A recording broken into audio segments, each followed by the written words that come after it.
بالغ وشانش وشانش وشانش أنت وشانش بقى وشا قال لك إيش مدامو قال لك هالوش قال جينا نقول تبغى ما نتجاوز قال لك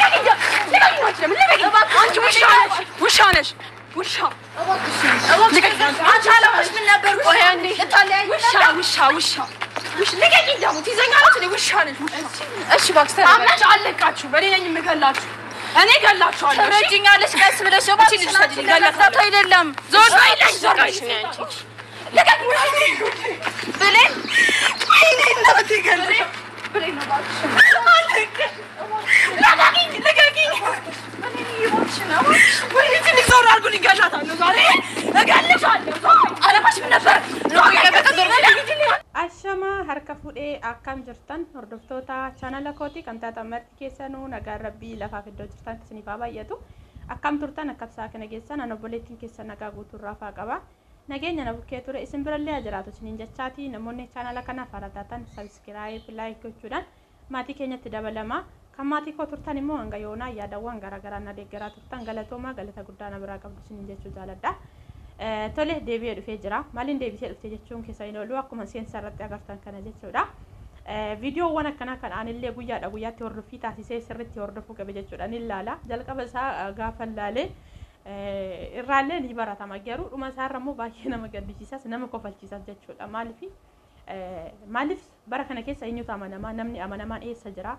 Iddoo itti nu jechisiisu jira jechuudha. Maaliif namni sa'aatii kana keessa waliif amanamummaa dhabee jira. Walumaa galatti dachee kanarra namni bara kana keessa jiraatu ani hin beeku. Maaliif akka ta'e hin beeku. Dhiiras ta'e shamara karaa kamiinuu kallattii garaagaraatiin. Namoonni immoo wantootawwan akkanaa hojii godhatanii fi itti bobba'anii jiru. Bakka guyyaatti jechuudha viidiyoodhuma haaraan argaa oola.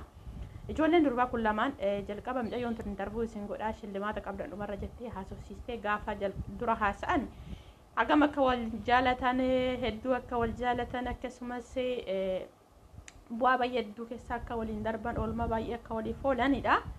Garuu dhumni isaa baay'ee waan nama kofalchiisu baay'ee waan nama gaddisiisudha.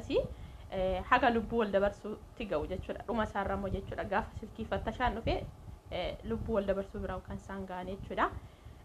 Kanaaf mucayyoon amma isheen kuni silkii jalqaba hin kennu jettee diddee silkii kana maaf kennuu diddee isheen sunillee akka xaraxartu taasiste haa ta'u malee sirriitti waan dhoskitu waan qabduuf didde isheen dhugaadhuma qabdi dirqama silkii sana dirqamtee isheen kunis abaabbalteetuma egaa amanamummaa qabaattee egaa rakkoon tokko si bira hin jiraanne maal qaba yoo itti kennite jette itti kennisiiste itti kennitee naan isheen barabbartee gaafa laalan telegiraamarraa wanta hin amanamne jaalallee ishee yookaan fiqireenyaa ishee irraa fudhattee jirti jechuudha. Walumaa galatti sagalee isaan haasa'an sagalee voiisii isaan walii deddeebisan gaafa dhageeffattu mucayyittiin of wallaaltee bakka suni amma ta'e tokko soba irra muuda sobaa jechuudha. Irra muuduudhaaf waan ta'e akkas jettiini garuu suni baay'ee hedduu aartee jirti. Aarii hedduu keessa galtee haga kana hagana wal qabatanii wal qaxaqatu wal ukkaamsutti kan ga'an jechuudha. Dhugaan isiniin jedha bara kana keessa jechuudha. Namni kamiyyuu jechuudha. Maaliif akka gama kootiitti jechuudha. Maaliif ani namni hundumtuu seexanatu dogongorsiisa jechuudhaaf ani hin beeku. Namni eenyumtuu kan waaqa amanu eenyutu karaa waaqatirra jira. Itti nama jechisiisa sa'aatii sanatti jechuudha. Maaliif namni nama sila hin jiru hundumtuu eega kana ta'e ilmi namaa karaa waaqaa hordofuu dhiise moo maal ta'e karaa waaqaa dagate iddoo itti sin jechisiisu jira jechuudha. Waliin nyaatanii dhuganii jechuudha. Hiriyaa waggaa 2 waggaa 3 karaa dheeraa waliin deemanii har'a deemanii gaafa wal ganan immoo hagamta akka namatti dhagaa. Kanarra jalqabuma jechuudha. Wal jaalatan miti wal jaalatu sirriidha jaalala yookaan hiriyaa dhamiti waliin jiru. Garuu jaalallee keessan wal beeksisiisuu jaalallee keessan sana barsiisuu maaltu fide bakka maaliif jennaan ni argu silaa maaliif yani maal takka ta'us hin beeku. Jalqaba isheedhuma sana jaalatee dhaqee dhumarra immoo gaafa gwaaddanyaa isee gwaaddanyaa isheetitti naanna'u kuni hojii seexanaati ta'e ani waan isaa hin beeku. Namootaaf illee barumsa hin ta'u. Tokkorratti gaafa argu silaa namni irraa barachuu qaba ture jechuudha. Maaliif isheen sunis dubartiidha garuu dhiirri taanan shamarras taanan immoo gizee shamarrilleen bakka dhiiraa kana buutee hojii akkanaa hojjettu bakka hundumti isaa faallaa walii ta'e bara kana keessa jechuudha. Walumaa galatti wanta dubbatanii wanta dhiisan nama wallaalchisa. Garuu gaafa dhumarra akkanatti miidhaan dhufu kan ammoo lubbuullee wal baasuu danda'u jarri kun jechuudha. Maaliif jennaan mucayyoon kun amma jechuudha akka oolmaa baay'ee isheedha oolte. Akka isheen guyyaa har'aa yookaan sadarkaa kanarra ishee geechuu dadhabbii baay'ee mucayyoo kana faana waan oolteedha kan isheen isheedhaaf oolteedha kan isheen dubbattu jechuudha.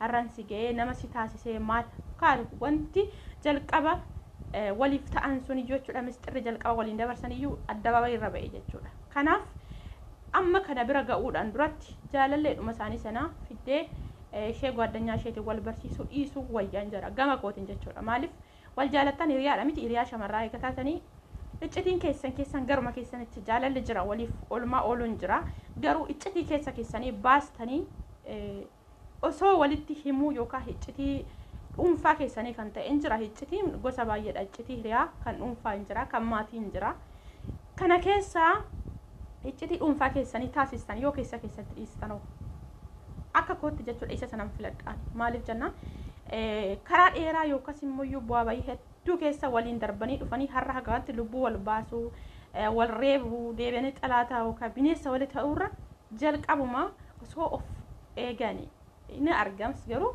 biyaansi wanti akkanaa kun kan gallaxamu qabeessa dhiyeenya kana biyaansi waan waggaa tokko guunneedha hojii akkanaa kun namni itti bobba'ee namoota akkanaa kan intarvuu godhee abbaa manaa fi haadha manaas ta'ee riyaa lamaanis ta'ee gidduu godhanii silkii barabbaruun kun dhiyeenya kana jalqabame namni amma naqee hundumti isaayyuu jechuudha hojichaatti bobba'ee jira. Haa ta'u malee bara kana keessa namni amanamummaan hin jiru akkasumas namni amanamaan hin jiru walumaa galatti jechuudha. Nama amanuun ni ulfaata baay'ee tokko ulfaata jechuudha. Kanaaf ani namni viidiyoo kana agartan miidiyaa irratti maal akka irraa barattan ani akka kootti wanta irraa baradhe amma jechuudha. Jalqaba hojii akkanaa keessallee jiraadha. Namni keessallee hin jiraanne namni keessa jirus taanan irraa barata. Wanti akkanaa kun lakkaa guyyaa akkanaa kan adda babee irratti na salphisa wanti kun maalittan beeka chaansii kamiin dhufee akkana qaqqabu jedhee ni rifataa yookaas immoo gara fuuldura isaatti maal gochuu akka qabu itti ilmaammatee itti deemaa jechuudha. Namni kuuwwan immoo akka kanatti kun ba'ee adda babee irratti saaxilamee akka kanatti jechuudha. Nam tokko lama irratti osoo hin taane adda babee miidiyaa jechuun immoo walumaa gala biyyattiitti dhokachuu hin dandeenyedha jechuudha. Miidiyaa immoo gizee tokko ba'ee jennaan namni maqaan namaas taanaan tokko namni tokko fuula jara sanaa dhoksanii warri waraabanii jiru. Namni tokko immoo akkamatti leedhoo godhe amma mucayyoon kun jara lama kanas ta'ee yeroo biraa viidiyoo isheellee nan argaa fuula namas jara intarvuu gootu hin kallaltu iddoo tokko jettu maa kan kana olillee hin jira. Wanti kan kana olillee jechuudha. Haadha manaaf abbaa manaa gidduutti illee wanti ishee viidiyoo waraabdee jarri sana jiratti wal ajjeessu illee gaanni jira. In shaffantu akkanumatti hin shaffantu jechuudha. Maaliif kuni kaa boru maatiin ishee hiriyoonni ishee obboleenyi ishee maal isheedhan jedha. Isa isaa ta'u karaa kamiiniyyuu gama dhiiratiinis ta'e gama shamaraatiinis ta'e gaafa maqaan isaanii akka kanarra miidiyaa irra ba'ee jedhu maal jedha namni jechuudha. Garuu osoo duursanii irraa of qusatanii irraa baratanii kan tokko irratti ba'e kana namoota baay'eedhaaf immoo osoo barumsa ta'ee hin jira gama kootiin jechuudha. Maaliif amma namni duubatti illee deebi'uu hin danda'u hojii godhataniitii itti bobba'anii jiru namni jechuudha. Bakka waa'ee akkanaatitti በተለይ ኢትዮጵያ keessa namni jiran marti isaanii jechuudha namni yuutuubara ta'an hojii akkana dalaguutti jalqabanii jiru. Anumti garaagara viidiyoo garaagaraatti numa laala yoo xiqqaate nama 10 nama 20 kan kanaan laala oola dhugaa wanti hundumtuu immoo kallattii garaagaraatiin waan ta'eef iddoo tokkotti nan kolfallee ittillee bohaara iddoo tokkotti immoo barumsallee bakka itti irraa fudhadhutus ni jira.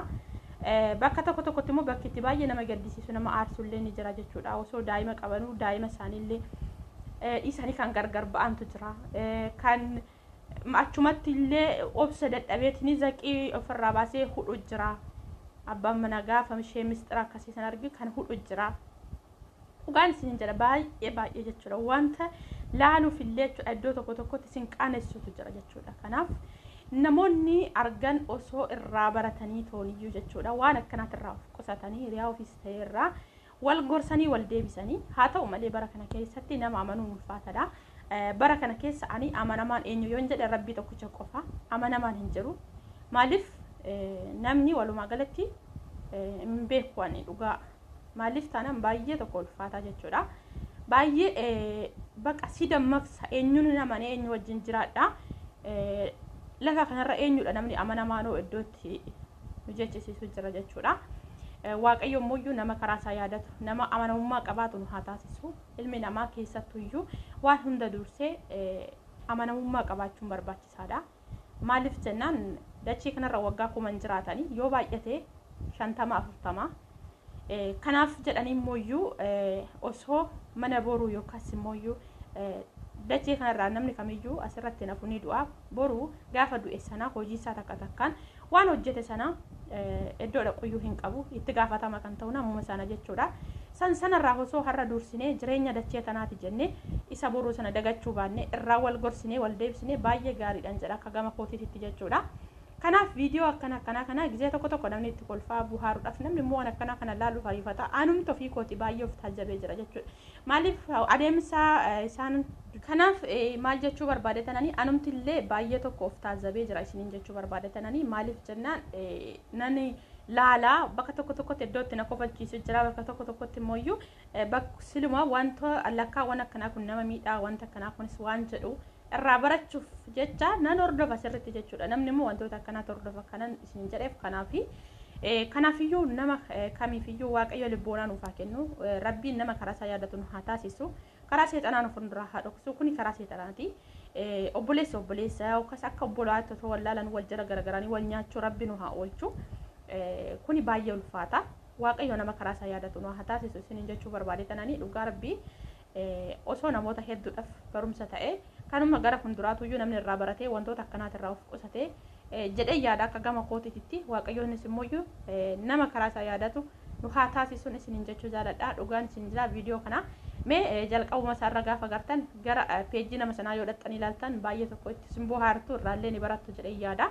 Ani viidiyoo nama tokko nama lama miti warri viidiyoo akkanaa hojjetan yoo xiqqaate kan sabiskiraabii isaanii godhee guyyaarran viidiyoon isaanii irratti galuu jechuudha. Nan argaa gubbaan gaafa galuun dhaqee ilaala jechuudha jarjarii nama 20 yoo xiqqaate sanaa olaadha dhugaa.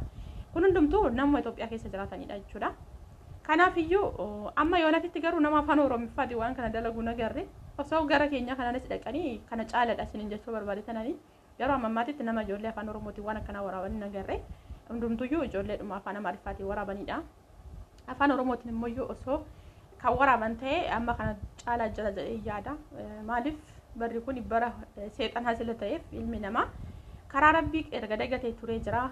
Wal jala garagaree wal nyaachuu wal hamachuun kuni bara kana keessa waanumatti dhugaatti hojjetamaa jirudha jechuudha.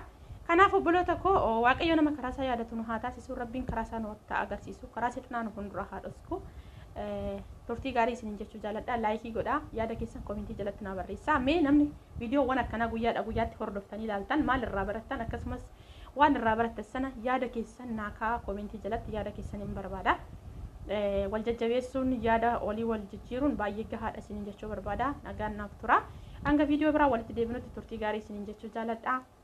Laayikii gochuu, sabiskiraabii, sheer gochuullee hin dagatinaa. Baay'ee isin jechuu jaaladha. Turtii gaarii.